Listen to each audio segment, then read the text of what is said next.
Bismillahirrahmanirrahim. Sebelumnya Ibu izin memperkenalkan diri. Perkenalkan, nama saya Utami Dewi dari Universitas Muhammadiyah Tasikmalaya. Dan di sini sebelumnya Ibu saya izin untuk wawancara bersama Ibu sebagaimana untuk memenuhi salah satu tugas pedagogik. Dan di tugas pedagogik ini membahas terkait pendidikan saat ini dan di masa depan. Dan jika Ibu berkenan, Ibu boleh memperkenalkan diri. Baik, bismillahirrahmanirrahim. Assalamualaikum warahmatullahi wabarakatuh. Waalaikumsalam warahmatullahi wabarakatuh. Perkenalkan, nama saya Nur Fadilah. Saya mengajar di Sekolah Dasar Negeri 3 Pusakasari. Baik Ibu, mungkin di sini saya akan sedikit menjelaskan ya terkait tugasnya bagaimana. Jadi tugasnya ini yaitu mewawancarai seorang profesi guru di mana ia membahas terkait pendidikan saat ini dan di masa depan. Nah, tentunya dalam tugas ini mungkin saya akan menanyakan beberapa pertanyaan kepada Ibu. Dan sebelumnya juga saya mengucapkan terima kasih gitu ya terhadap Ibu ketersediaannya untuk bisa wawancara bersama saya. Baik Ibu, langsung saja ke pertanyaan pertama. Di sini membahas terkait kurikulum, di mana pertanyaannya sendiri yaitu terkait kurikulum di Indonesia sendiri kan tentunya beberapa kali mengalami perubahan, dimulai dari kurikulum 13, kurikulum tematik hingga kurikulum merdeka. Dan sekarang itu isu-isunya akan ada lagi perubahan kurikulum. Nah, maka yang ingin saya tanyakan ke sendiri, apa sih dampak yang Ibu rasakan sebagai guru terkait perubahan kurikulum ini? Baik, izin menjawab. Untuk benar, Indonesia mengalami perubahan kurikulum dari kurikulum 13 ke kurikulum tematik dan sekarang menggunakan kurikulum merdeka, di mana setiap mengalami perubahan memiliki dampak positif dan dampak negatifnya. Untuk sekarang,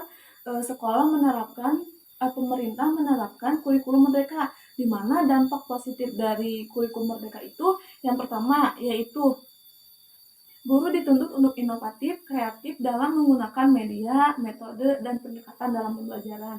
Yang kedua, kurikulum merdeka juga menekankan pembelajarannya itu yang berbasis proyek, di mana proyek ini profil Pancasila, di mana profil Pancasila ini setiap sudah selesai pembelajaran, si siswa diperintahkan untuk gurunya untuk mendaur ulang. Misalnya contoh botol bekas, tutup botol bekas bisa didaur ulang seperti bikin bunga, bikin tas bunga, atau bikin wadah tempat pensil.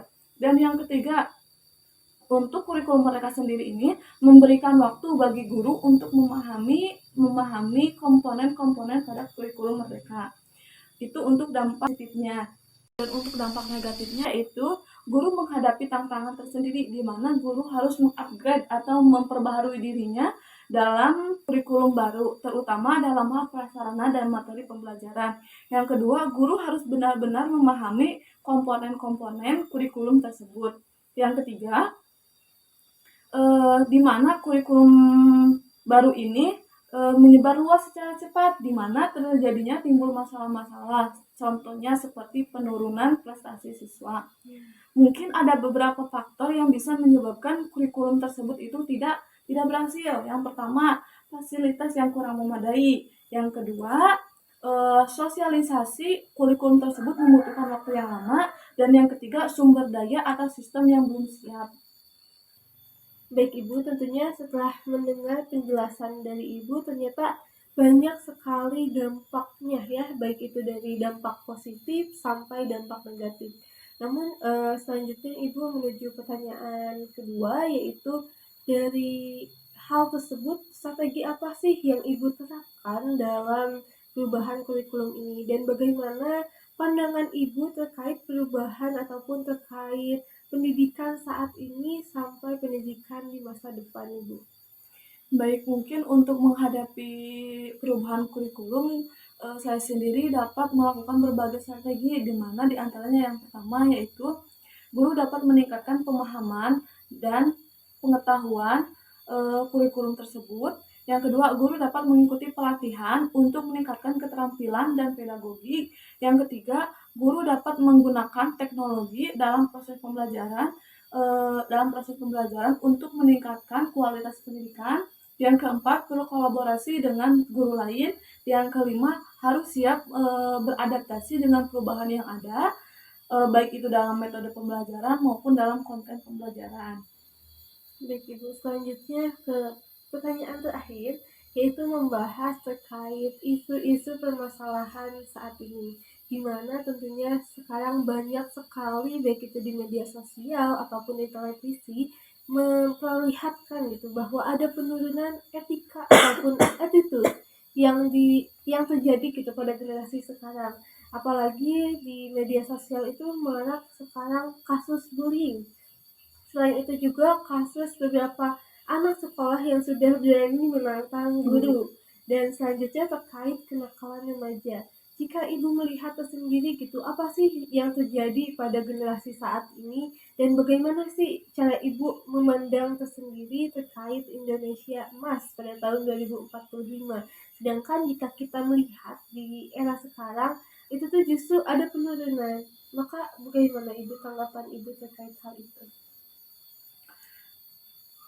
Sebagai seorang guru, penting bagi kita untuk itu menjadi tantangan tersendiri ya, dimana kita harus menghadapinya bersama-sama, berkolaborasi dengan orang tua, tentunya berkolaborasi dengan lingkungan masyarakat.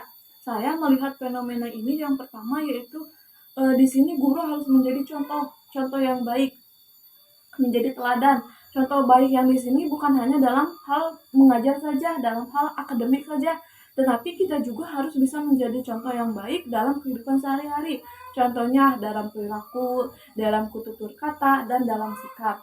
Yang kedua, pendidikan berkarakter juga harus diprioritaskan, di mana harus menanamkan nilai-nilai Pancasila, nilai-nilai kedisiplinan, nilai-nilai kejujuran.